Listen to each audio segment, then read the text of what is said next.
Welcome back, everybody. This is your guide to Lab 2.4, and I just want to open with a demonstration of how this program works. We're creating another game today. When we start the program, it asks us, what's your name? So I'll give it a name. And now, remembering my name, it says, hi, Mr. McGee, let's play a game. I'll think of a number, and you guess what it is. I will think of a number between 1 and then it asks how high it should go. So let's say a number between 1 and 10 for now to keep this easy. And then it says, okay, guess what number I'm thinking of. So now it's my turn to guess what number Tomato Head is thinking of. So let's try 1. That's not it. It tells me to guess higher. All right, let's try 10. Lower. Let's try 5. Still lower. 4. 2. Wow, my last option. 3. All right, it was 3. And I win. So how do we create a game like this? Well, let's go take a look at the code. So here is the final, finished version of the code. We have some new things going on here. The most important one is your orange blocks, where we're using variables. Variables is an incredibly important concept in game design. Here I have a list of numbers, like max number, number think, player name. All of these are variables. You can create any amount of variables and name them anything that you want, but it usually makes sense to name them after what type of data you're storing. So don't get too silly with your variable names.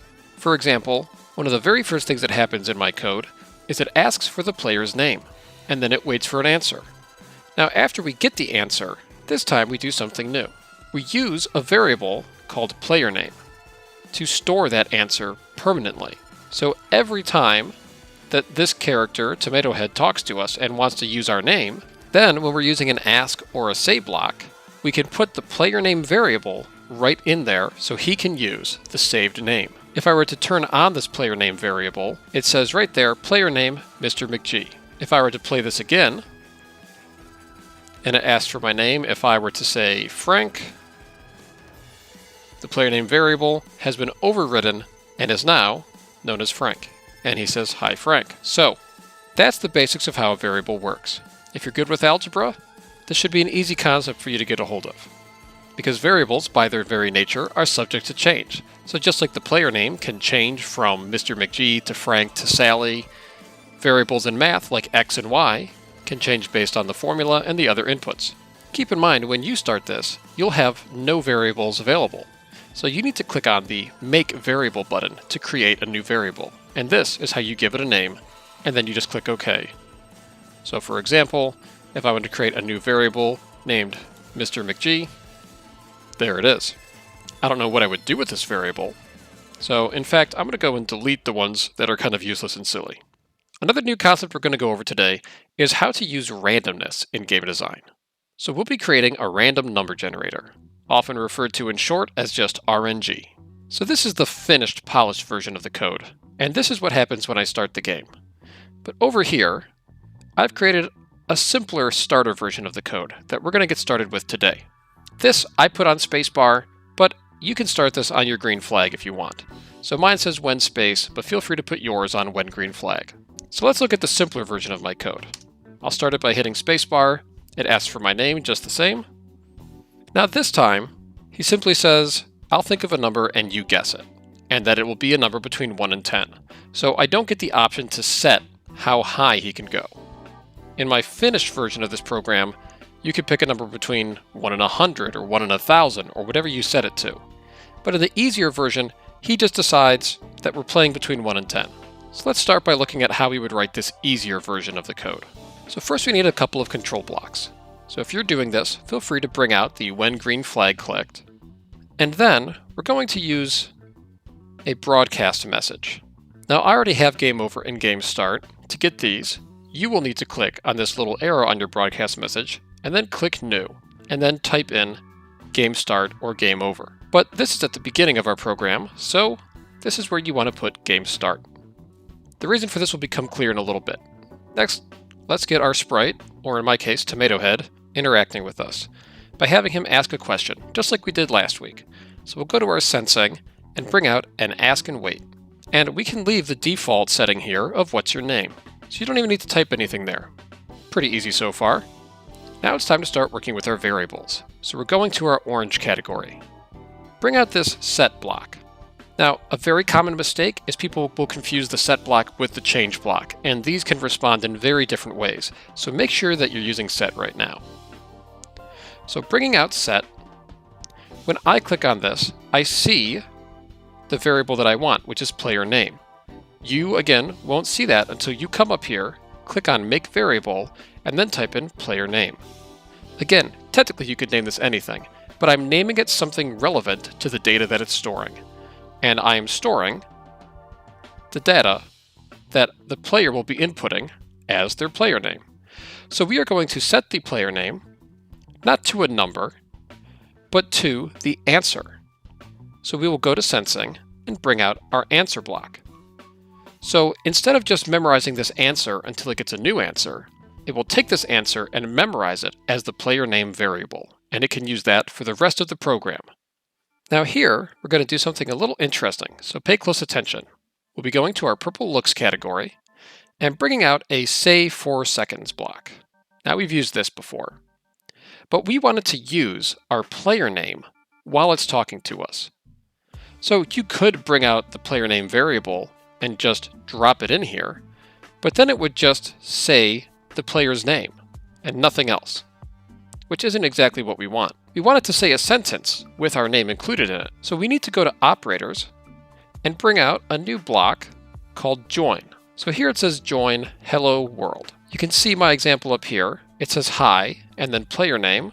So let's do something like this. Hi and then space. Now I'll drag player name into the second block here. So it'll say hi player name. And if I wanted to continue the sentence, I can click on this arrow that points to the right and add a new block. I can add as many of these as I want by clicking the right arrow, or I can take away extras by clicking on the left arrow. So I'll just finish my sentence. Hi, space, player name, space, I'll think of a number, and you guess between 1 and 10. Go ahead and guess what it is. Alright, so there's my sentence, and now I just want to replace the hello in my say hello block with my new big green join block. So let's see what we have so far when I activate this. It asks my name. Hi, Mr. McGee, I'll think of a number. Now that felt pretty quick, so maybe we'll extend this to like 5 seconds. Hi, Mr. McGee, I'll think of a number between 1 and 10. You go ahead and guess what it is. Okay, that feels a little better. Now, it's very important that we need another variable for what number he's thinking of. And then we need to set that variable. So, go back to our variables and click Make a Variable, and this time create a variable that's called numberThink, or something along those lines. Then once again, we'll bring out the set block from our variables, and this time when we click on the arrow, we will pick this new variable that we've just created called numberThink. Now we could set it to a number, but then that number would always be the same, and pretty soon the player would realize that the number never changes, and they would always win instantly. So that's not a very fun game. So how can we create something random? Well, it's actually pretty easy. If we go up to our operators, we can see we actually have a block built for this. It says pick random 1 to 10. And it might be a good idea at this point to turn on our numberThink variable so that we can see what he's thinking of. This wouldn't be very fun while we're playing the game, but while we're testing it, it could be very helpful. So when I start the game, he asks for my name, and after he finishes talking to me, then he thinks of a new number. You can see it just changed from 2 to 7.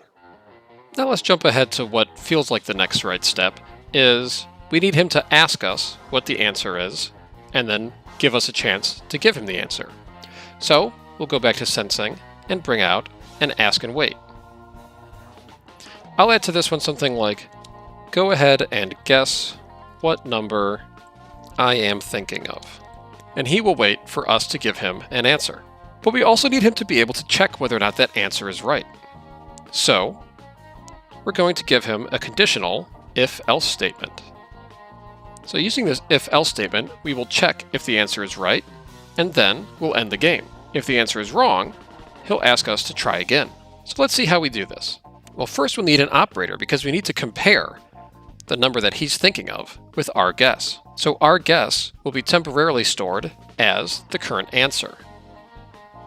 So if our answer, bringing that out from our blue sensing category, is equal to the variable of the number that he's thinking of, bringing that out from our orange variables category, we'll go ahead and show the player a victory message. Something simple, like say, "You got it."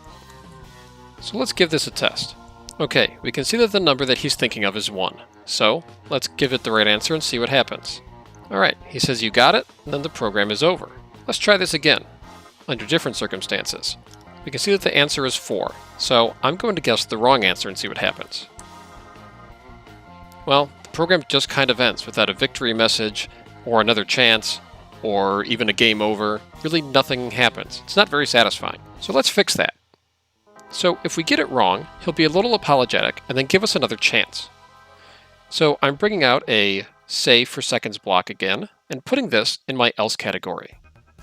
Because if we win, it's already going pretty well, but if we lose, we need something to happen here under these conditions. I'll bring out another join block to make this text look good by having him use our name again. So he'll simply say, sorry, and then let's go to variables and bring out the player name again. Add another space to complete our sentence, saying something like, try again. But this alone won't really accomplish what we want. So again, I'll purposely get the wrong number here.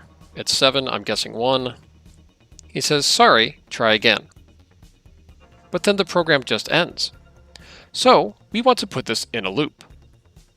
Now we don't really want to do a forever loop because then the game would never end. No matter how many times we got it right or wrong, it would just kind of keep going. So we want to do a repeat until. So let's go into our control category and find a repeat until block.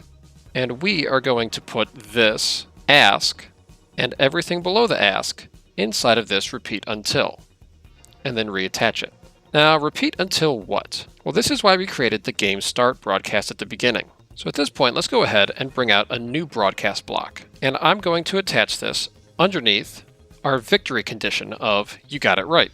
And at this point, we will broadcast game over. Again, I already have game over, but you can click on new, type in game over or something along those lines, and then it will show up on your list. So we'll broadcast game over here. And then we will repeat this section until we get the game over. So we'll get to keep trying our guess until we get it right. And then when we get it right, the game ends. So all we need to do to finish this is compare the current message with whether or not the game is starting or the game is over. So we need to go to operators and bring out our equals block.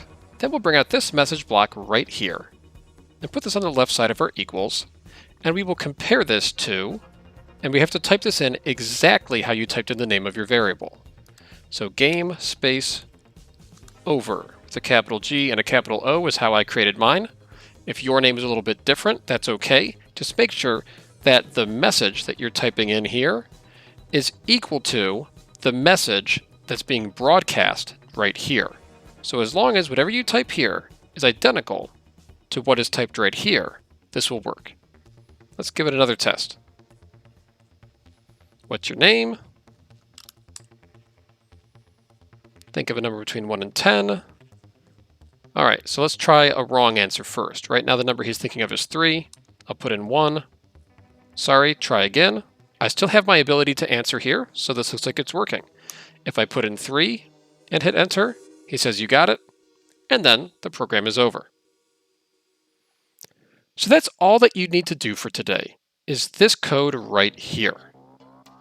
Now, if any of you are interested in taking this to the next step and finishing it all the way, like the code that I showed you in the very beginning, I'm going to attach an extra credit video down below this one in Schoology.